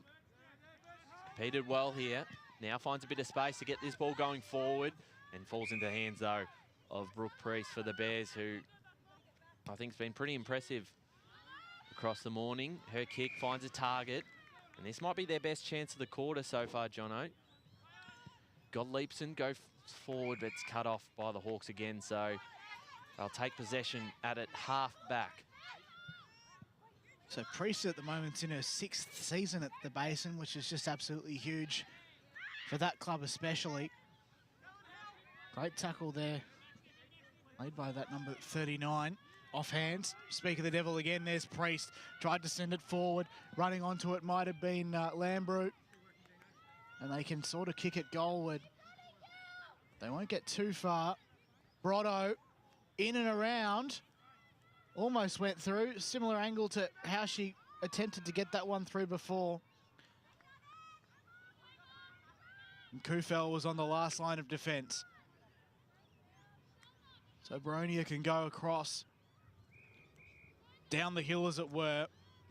Decker sends it in the Slater direction. She's absolutely everywhere today, as well as Ali Gottliebsen. She couldn't quite get it on this occasion. Dalton sends it forward, and it has missed. Just much better from the last couple of minutes, though, Jono. So they do register their first score of this quarter. 5 behinds, trailing Boronia by 2 points. Kate, can we go to the boundary really quick? I believe you had the first half stat for inside 50s. What was it at the end of 2 quarters? At the end of 2 quarters, it was Boronia in their inside 57 to the Basin's 18. So far this quarter, we've had Boronia have it in their inside 50 4 times to the Basin's twice. Thanks, Kate. Doing a fantastic job on the boundary. The Hawks like to clear this one out. It's cut off by the Bears. Going inside 50 was Swan. Bouncing footy. Salanti will get there first for the Hawks. Picks it up nicely on the run. Her kick is going to be cut off here by Dalton, who's been good in the last 5 minutes. A kick towards goal. How's this one going to sit? It might just bounce over the top. Bouncing. I think it's hit the post. It's been touched over the line. Big opportunity. It's a minor score. 6 behind the Basin. 1-1-7 the Hawks. But better 5 minutes here for the Bears. And they might just catch them on behinds, Jono. So as Kate said earlier, it was 4-2 at that point. It's something like maybe 4-3 or maybe even at this point. 4-3. So there you go. Slater takes a courageous mark down the hill. Goes down the line. It's cut off though immediately by Grimmett. I would say across the pond, but there's no pond to speak of, so to speak, and the sun is out and shining wonderfully. Free kick. Free kick awarded. Boundary. To the Basin. What do you reckon that was for, Kate? Holding.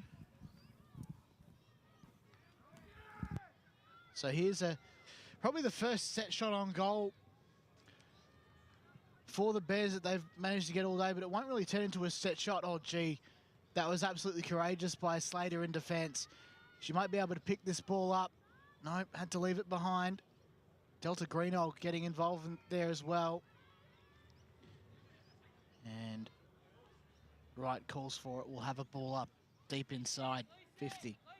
So the tap down 6 minutes ago in this third term, and it's a 1-point lead to the Hawks, 117 to 6 behinds, but the Bears are deep into their attacking half at the moment. Big tackle late, and that's holding the ball. That's an important one.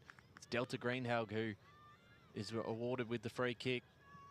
She looked to play on straight away. Got a player out on the far side in Cahill who takes the mark. He's been impressive this afternoon or this morning. Her kick down the line. It's Lambo for the Bears, who was able to cut that one off. Might get a stoppage here. As the Hawks managed to clear this throughout. I think that might be Slater. Going to get a stoppage on that far side. 5.5 minutes ago in this third term. Both sides familiar with each other. Played quite a few times over the last few years. Played a total of 4 games last year against each other. 2 of those finals. Played in a final in 2022, which was less than a goal in it. Yeah. I like the close ones. Boundary. There's a ball up inside 50 for the Bears. Punch forward by Monk. Miller gets a kick forward for the Hawks, looking for McLennan. Bumped off the ball there. Well done by McDowell. Had a couple of good moments this morning. Brooke, Priest picks it up and thrown off the ball. And we'll get another ball up inside 50. Now's a great time to go down to the boundary with Kate Green. Currently, both teams are sitting on four inversions into each other's 50. So 4 inside 50s apiece, that was, Ryan. What was it?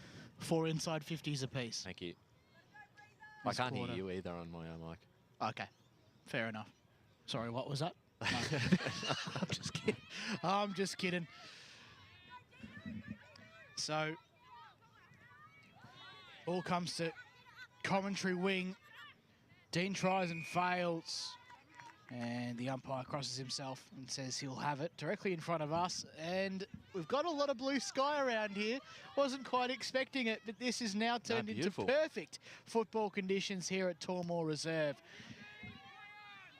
A Basin player sent one as high as the sky almost as it fell for Kimpton. It was immediately wrapped up. Burkett did well. Now to half forward they go. Trying to take the mark was McLennan there, I think, on that occasion. Now they go across. That is absolutely fantastic pressure put on by Jacqueline Gribble, I think it was. And we'll go again. That contest fell for no one in particular. Solante was dispossessed, still managed to get the handball away. Ball was intended for Burkett. She picks up the ball anyway, intercepts it cleverly. Slater twists and turns, does well. Now it's in the hands of Miller, who sent it forward. Almost intercepted there by Gibson, I think it was. Now there's a high up and under. The pain of 50. Dean can get involved here defensively. Does really well to put on the pressure. Almost shoved in the back there by McNay, I think it was. And we'll go for a ball up here on the 45 to the scoreboard. And seems to be the nature of the day. A lot of stoppages around the ground. That's right. 117 to 6 behinds. Boronia lead by a point. If they get one late, this will really hurt the Bears, who have probably controlled the last 5 minutes. Slater throws it on the boot. Top of the goal square. 2 Bears run into each other. We're going to get another stoppage. 2.5 minutes to go in this third term. Deakin University match of the round. Ball up. Tap forward here from the Hawks. A lot of numbers for the Bears. They might be able to get this through Dalton, who does a full 360 spin before she gets a kick away. Burkett was held without it, and she'll earn herself a free kick. Might just be in range. Still a fair way out, but we'll look to centre this. Got to play by herself. Coming in there late was the defender, McDowell. Did well. Brotto got her kick away, but there is no one there for the Bears. It's Kale by herself. The ball eludes her. She's got a teammate that she can work with in Porter on debut. Got her handball out. Looking for Miller. did well, got it to the milestone woman in Watson. Ball ends up in the hands of Kale now, who finds a target on that far side. And it's Rebecca Carpenter in the long sleeves for the Hawks. Down the line looking for Slater. 2 Bears to compete with here. Out the back, and they seem to win out on this one as the kick down the line. Looking for Samagas. She's able to pick it up nicely. Her kick forward will fall into the hands of Slanter, who's been very solid, Jono, down back with 1:10 left. She has been. Also 1 point in it. Still South Croydon and Whitehorse. It's 28 to 27 in favour of the home side, the Dogs. Back to this game though. The Basin might be able to claw back the lead late in the premiership term. Brotto has to beat a 2-on-1, so she decides to leave it behind. Salante very, very good in defence. Her kick almost found touch. Samagas can pick this one up though and kick goalward for Brotto, I think, who's picked it up and with the dribbler along the ground. Are you kidding me? That is the greatest thing I've ever seen from her. That is goal of the century, I reckon. Okay, goal of the year. That is unbelievable. And as the scoreboard says, I'm loving it. That is unreal. The Basin have clawed back the lead in the premiership term, 1-6-12 to 1-1-7, the home side, as we turn for home. Siren will sound. That is three-quarter time, finishing on probably the best thing possible I've seen pretty much all season. I think so. I think you're right. Absolutely. That is Danielle Brotto to a T. Kate, can we get your thoughts on that? That was unreal. That was a brilliant tactic by Brotto and getting that goal. Inside 50s for that quarter. Boronia 5 to Basin's. No, sorry, Boronia 6 to Basin's 5, but Basin's actually used it this quarter. They made it count. They really did. Well, we'll get some thoughts from the coaches as well as the final term on the Deakin University match of the round. Don't go anywhere, folks. 5 points in it. The Basin currently leading Boronia.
Welcome back to the Deakin University match of the round between Boronia and the Basin at Tormore Reserve. And it is 5 points in it, Jono. 1-6-12 the Basin to 1-1-7 Boronia. And a late goal from Daniel Brotto right before the siren from the boundary, which was absolutely goal of the day, but goal of the year so far. And I think the women's competition, from what we've seen, there's not much better. I probably overstated it when I said goal of the century, but to be honest, if any of us are around that long, I did get a couple of messages come through. We'll be able to. No, I mean until the end of the century, Kate. I think we'll be partying in paradise. Oh, it certainly does. Celebrating the great contributions of EFNL women's football. Oh, I'll tell you what, it's going straight onto the Instagram as a reel as soon as I get a chance. But very important goal too, because I think Cale's played pretty well against Brotto for most of the game, and then Brotto moved behind the ball and was able to get into the game that way and snuck forward late to get that one. But there was only probably one person on the ground who could kick that, and it's her. So very important one for the Bears, though, because I thought Boronia probably got on top in that third term for majority of the quarter, Kate. So it's an interesting one. 5 points in it. I think it was always destined to go down to the wire. Well, considering that Boronia had it in their inside 56 times that quarter, and the Basin only had it 5, and Basin ended up with the goal at the end, it was pretty good. Sorry, just off to grab Scott. Thanks, Kate. Going down to grab Scott Nicholas, I believe, on the boundary. So just on Danielle Brotto really quick, she's had a couple of great attempts from angles that you'd expect her to kick it from, but she just hasn't quite had that. But now she's capped it off as we can go down to the boundary again. Kate's got Scott Nicholas. Scott, interesting, very fairly equal third quarter. What's the game plan fourth quarter? Yeah, we just got to not worry about the scoreboard. 2 scoring shots to 7 is kind of irrelevant in a game like this. We just got to keep backing the way we want to play and be a bit more aggressive and, see what happens. It's always a pleasure to watch you, your team and the head-to-head. Never unexpected challenge. Thank you. Thanks, Kate. So thanks again to Kate Green for your fantastic work on the boundary as we go up for the final term. And Kate sprints across to try and get Matt Bailey, and we'll probably hear from him in a second as play continues here. The Premiership quarter has been won and done, and if you are a fan of superstitions, it has been won by the Basin. And so the Basin, and they would be absolutely on a high, being able to play with such a great player as Danielle Brotto, and she kicked that goal in the final moments. And here's a chance for them again. Dean was the brick wall in that situation over the hill to give a stoppage. Kate, have you got us? I've got Matt with me. Matt, we may need to turn this way a little. Great quarter. You needed that goal. Yeah, we really did. And I mean, Brotz has been, producing all day and creating opportunities. And we know she loves that chaos ball up forward. But I think, yeah, that might relieve a few nerves of hers just to slot one for the game. And it's obviously not a high-scoring game. So at the moment, yeah, those 6 points that we have been a little bit inaccurate with are hopefully going to hold us on for this quarter.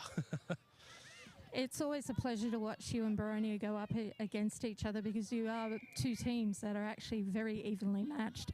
Yeah, no, they are. They're such a formidable outfit, and we felt like we've sort of at the same growth rate as Boronia over the last few years, and it's really good. Like, we've got a great relationship with Scotty, and it's all in good fun at the end of the day. But we just produce pretty good football between each other. So yeah, happy to create a spectacle for everyone out there today. Thanks very much, Matt. All the best.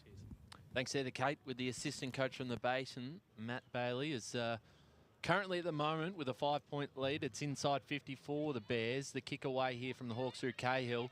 Cut off by Priest. Got her hands away before she was tackled. Got it to a teammate there in Hubber who socketed it off the ground. McLennan comes in and she's almost pushed in the back by her opponent there as we'll get a ball up. 17.5 minutes to go in this final term. 1-6-12 to 1-1-7. 5-point lead to the Bears. Been a defensive battle between the two sides. As this ball comes out to Kufel, just gets her hands away, and now they're off the Hawks through the middle of the ground. Might come back again because they've been well set up behind the ball, the Bears. And Jessica McDowell is one of those players who has stood out across the morning for the red and green. We'll get a ball up. Monk's tap down, goes forward, but it's Kufel who will be able to get to the ball first. We'll get another stoppage. 1-6-12, 1-1-7. Basin have had the 2 wins for the season, Boronia the 1. They have already met back in round 2 with the Bears winning by a very small margin, less than a goal in it. This game might finish the same way. He's got Leapson. Her kick forward falls into the hands of Jessica McDowell again. Might have to feature in the votes, Jono. Have you been doing the votes this season? The 3-2-1s after games? Not really. Well, we're bringing it back today, so keep that in mind. Yes, sir. That's the Bears go forward. You don't have to call me sir, that's okay. Inside 50, free kick being awarded, and it's going towards the Basin. And potentially in range, still fair way out, so we'll see where this, it's passed off straight away. Holly Dalton, who's got a good kick on her, puts it towards a pack of players. Dangerous spot here, the tackle from Watson is high, and it's a free kick, Basin. And I believe that might be Danielle Brotto. It is. So she'll line up for her second, the Bears' second, and give them a 11-point lead if this goes through. I'm a football purist. Seriously, Danielle, kick a point. We could both have a draw, I reckon, at the end of this. We certainly could. Even if they do kick a goal, there's still plenty of time. There's 15 and a half minutes into this last quarter. Danielle Brotto to line up for goal number 2. He's already kicked what could be goal of the year, or goal of the century, according to Jono. Is this kick on its way? If it holds its line, I think it was no, it's not. It's through. There it is. And the Bears have got their second. Brotto has her second, 2-6-18. They lead the Hawks 1-1-7. And it's over to you, Boronia. What can they do from here? 2 second-half goals for Danielle Brotto.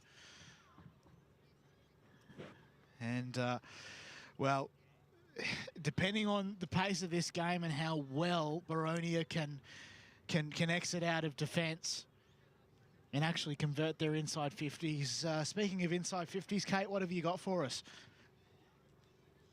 So far, 0 for Boronia inside 50s. Basin, 2 inside 50s with a goal as a result. Well, that says a lot, doesn't it? And we go back in the middle then. Baronia's best chance to respond.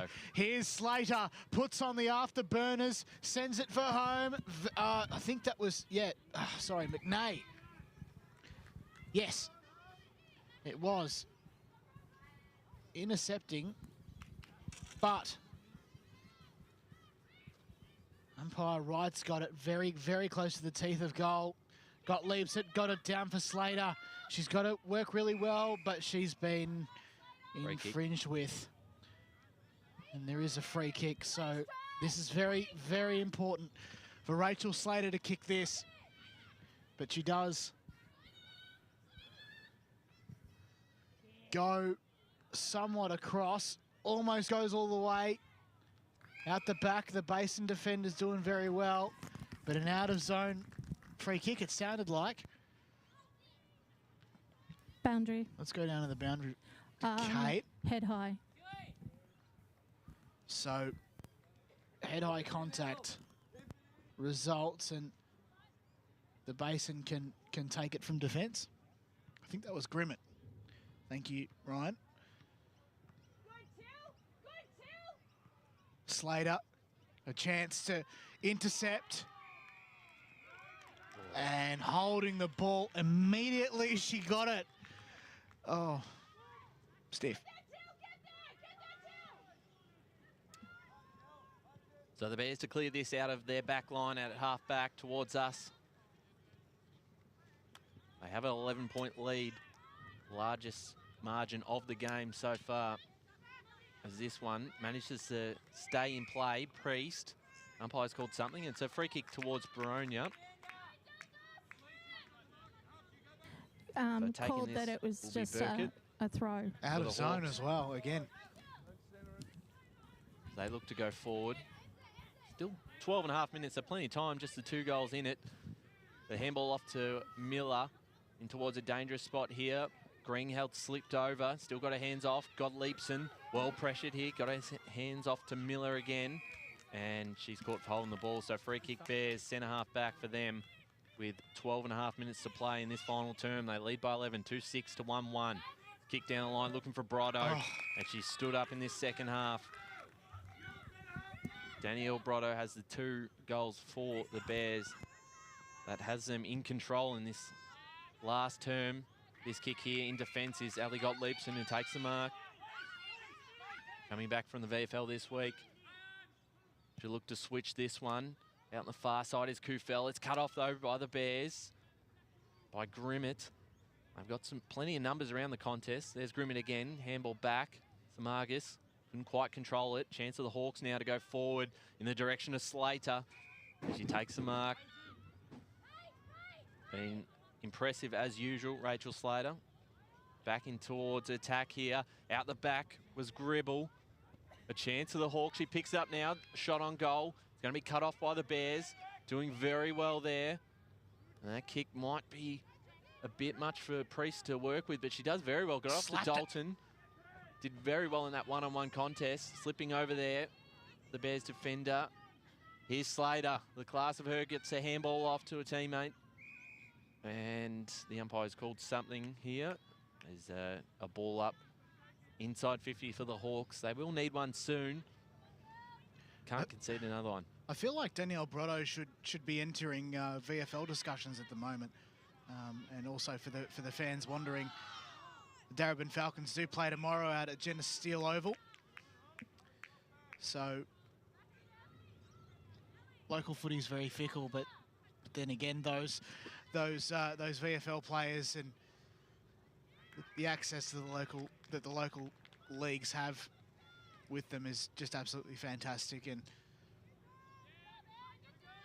helps. So going to go against Emily Cahill there for a marking infringement. I think that might be Lily Grace Murrell. I'm not sure. Maybe she was just a late in. Does go in the Miller direction. She can't take a mark. Left it behind and then dragged it in. Almost got the tackle. And then got it out to Ali Gottliebsen. Nicely done. Parrott. Kick was for Slater. Oh. Bumped her way out of this one. Gained some crucial metres. Inside 50. Can they get a mark? No, they can't. Chance for Basin in defence, but lots of players on the ground, and we'll go for another ball up. 9 minutes and 33 seconds on the clock here in the fourth term. Can Boronia get one back?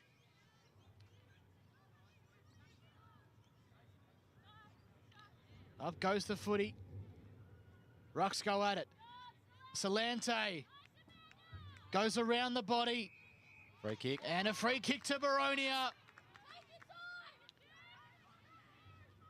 McClellan.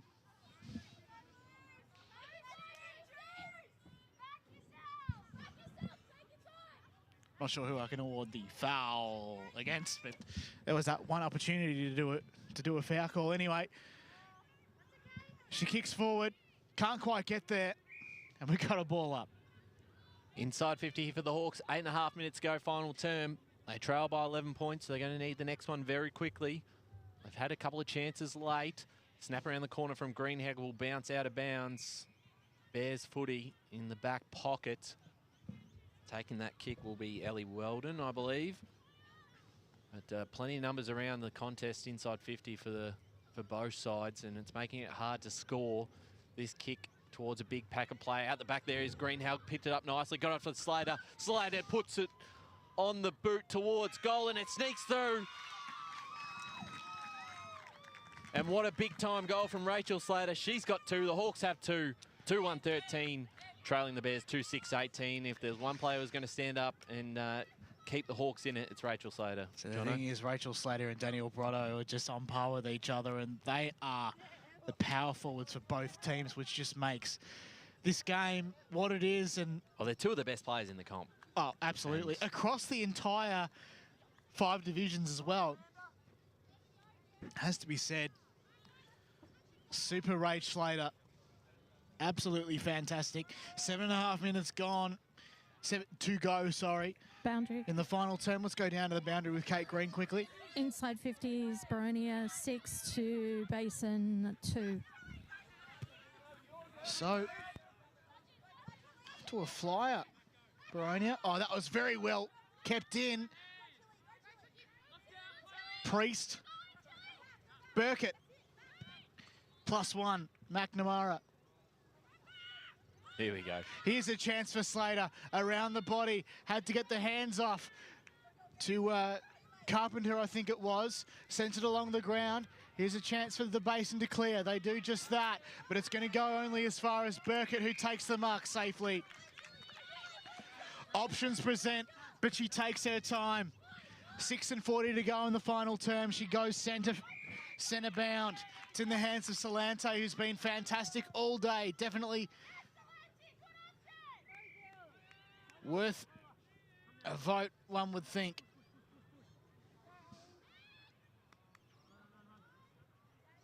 So the Basin, they do try and clear it, but here's Solante again. Slaps it onto the boot. Goes to the hot spot.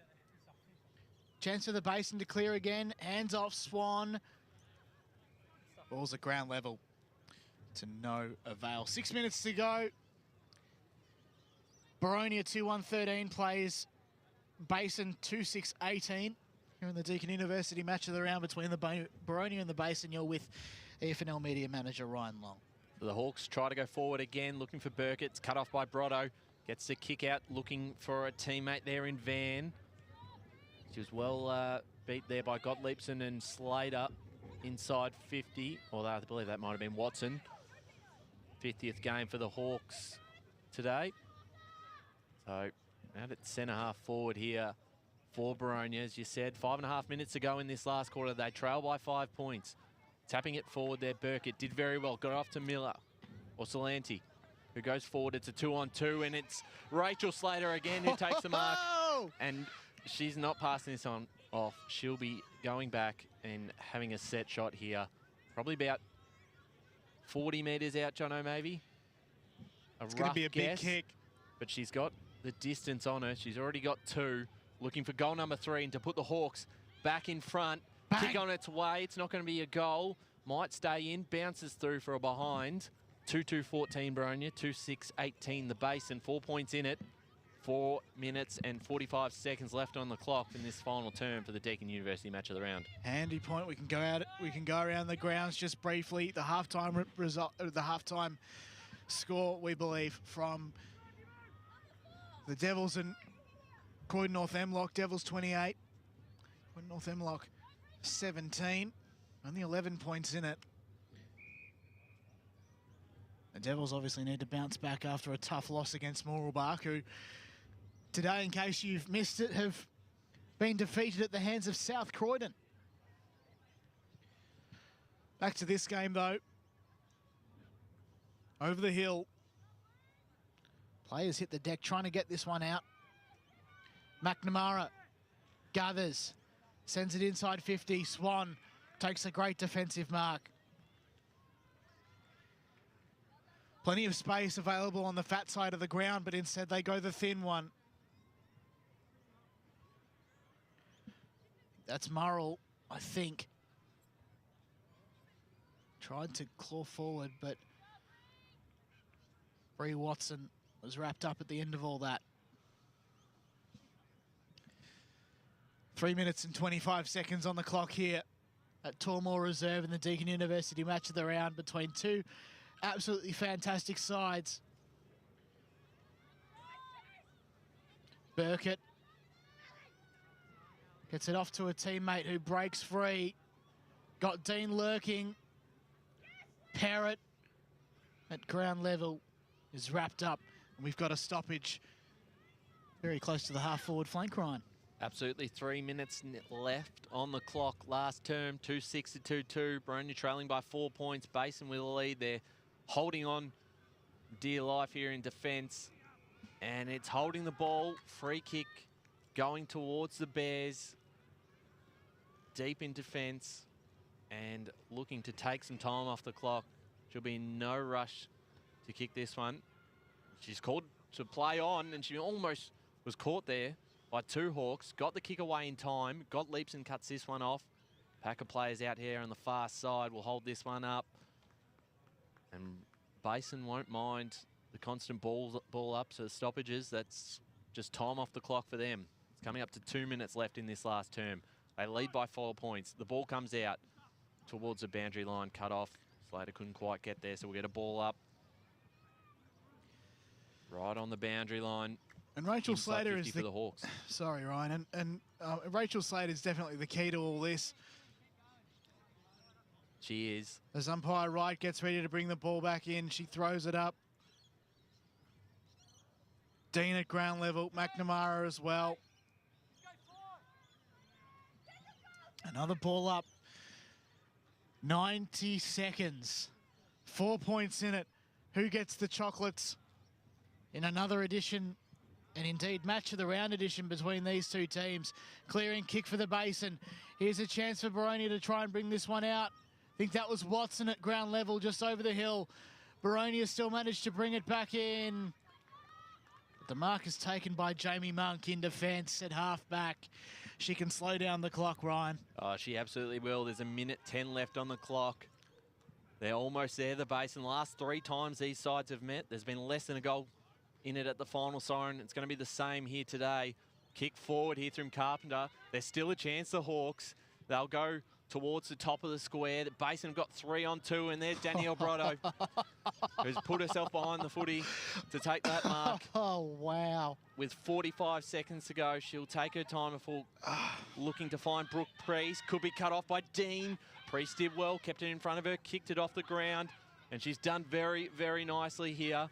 Got to go by hand. It's a chance of the Hawks. Big tackle by Van, and holding the ball, and that might be it. With 25 seconds left, Jono, they're going to run this clock down. Van with a game-saving tackle, but Danielle Brotto of all people in defence with a save on the last line. Maybe we spoke too soon. Greenalg gets it in. Here's a chance for Boronia, maybe in the dying seconds. Van's got it again. What's it called? Holding the ball! And the siren sounds! It's Delta!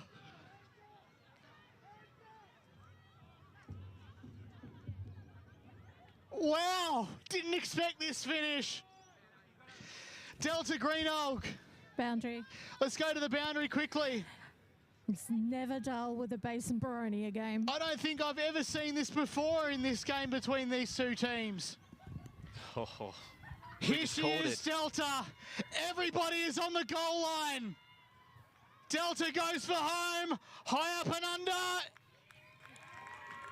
And that's the game. Wow. Boundary. Let's go to boundary with Kate Green. Inside 50s for the fourth quarter. Boronia, 11 inside 50s with 1 goal, 1 behind, and Basin just with 2 inside their 50s with 1 goal. Thank you, Kate. Oh, wow. Oh, what a finish. We went the early crow too. I thought that was it, but cut off by Green. I mean, 2 big moments. Doesn't get any better. This is absolutely unreal. Kate, who should we speak to first, you reckon? Okay, we'll quickly go with Matt. Matt, here we go. Quick. So, Matt, what a game. Congratulations, Matt. Well, yes, congratulations indeed. And, well, I guess we're all in agreement, no matter who you are. The games between these two teams are absolutely unreal. Talk us through that goal of Danielle's in the third term to send you guys with the win in that premiership quarter. What was going through your head? Oh, God. I know. We just... these two teams don't fail to disappoint, do they? They turn it on every time we play each other. It's something pretty special. Look, low scoring today, but yeah, just an impressive game of football. Brotz, she just needed that first goal to relieve the pressure, I think. You know, she puts a lot of pressure upon herself up forward, and yeah, once she can release that pressure, she's a different ball game altogether. So stoked for her that she could just, get rid of a few hoodoos today. Obviously, we had the Devils last week, which is a tough game, and she was able to get back on the goal scoring board today, which is fantastic for her. So yeah, really should fill her with a bit more confidence, which is great. Again, congratulations on the win. Go and enjoy it. Thanks so much for joining us. Also special thanks to Julia Baker for joining us as well, and hopefully she's enjoying her day. Thanks, Matt. All the best. Thanks for the coverage, guys. Cheers. So let's chat to, unfortunately, the losing coach. Now we have Scott. Scott Nicholas. I guess commiserations again. And as I said to Matt, games between these two teams, it gets better every single time. Yeah, it's always a good contest, and we know what to expect when we play the Basin. They're a good team, and they've got a lot of good experienced players, and, you know, big-time players make big-time plays, and, you know, a couple of them had a couple of small opportunities, and they made the most of them, and, you know, in a tight game, that's sometimes the difference. Scott, my headset's not working, so I'm not going to be able to hear your answer, but just to ask you about Rachel Slater and her performance again. Obviously, we've talked about her each time we've come down here, but just incredible performance. Almost got yourself the win, but a couple of really big moments from her in that second half. Yeah, absolutely. Rachel's incredible. I mean, we talked about it, I think, with Kate before the game, that the growth in her this season, having a full pre-season and a couple of games already with Port Melbourne, has been awesome. And she's still so young. She's only 21, so she's got a lot of really good football ahead of her. But I guess for us, we pride ourselves on having a really even squad where everyone plays their role and contributes. And, yeah, Rachel was incredible for us late, keeping us in it. But that's where we need others around her to support her and, you know, approach it as a squad. But, yeah, she was incredible, as she always is. Well, Scott, it has been fantastic talking to you again. Obviously, commiserations on today. But until next time, it's been great to chat to you, and we'll see you again. Thanks, guys. Appreciate it. Well done for all your great work. And, yeah, thanks for the coverage of the women's comp. It's awesome. Yeah, thank you so much, Scott. We really, really appreciate you. So, Scott Nicholas and Matt Bailey there talking to us after what was an incredible, incredible game. Let us then talk about our votes, and I have to give the 3 votes straight up to Danielle Brotto from the Basin. Absolutely fantastic. It is quite tough to award, I guess, the rest of them, but because it was seeming like it was night and day. I reckon maybe 2 votes. Brooke. It's either a toss-up between Jamie Monk and Brooke Priest. Let's just go with Monk. I think she was just fantastic around the ground. And, well, I think I have to give the 1 vote to Rach Slater. Absolutely fantastic stuff from these 3 players today. But, Ryan, what about you? I'm going the 3 votes to Rachel Slater. I thought she was just enormous. Daniel Brotto was very good, particularly in that second half, but I thought Kale did a very good job in the first half. So I'll give 2 to Brotto because she did step up when needed with some big moments. And then I'm going to give 1 to Jess McDowell. I thought she was fantastic across the afternoon. Kate, do you have your 3-2-1 for the Boronia versus Basin game?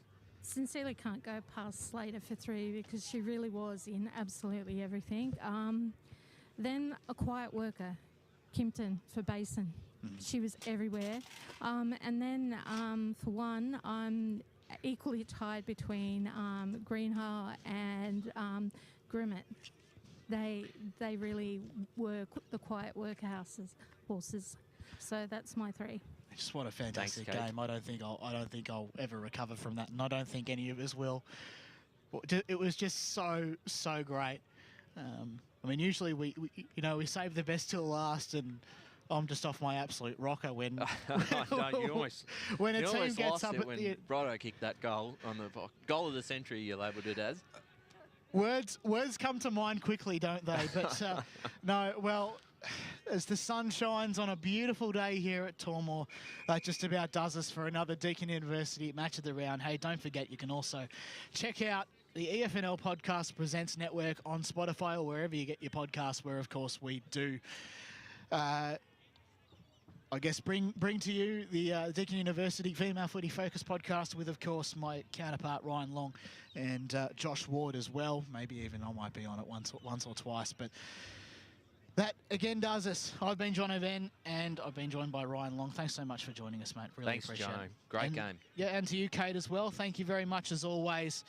And until next time, and also Megan Green on the camera. Until next time, I've been John O'Ven. He's been Ryan Long, and On behalf of LKLM Media and the EFNL Media team, thanks for joining us.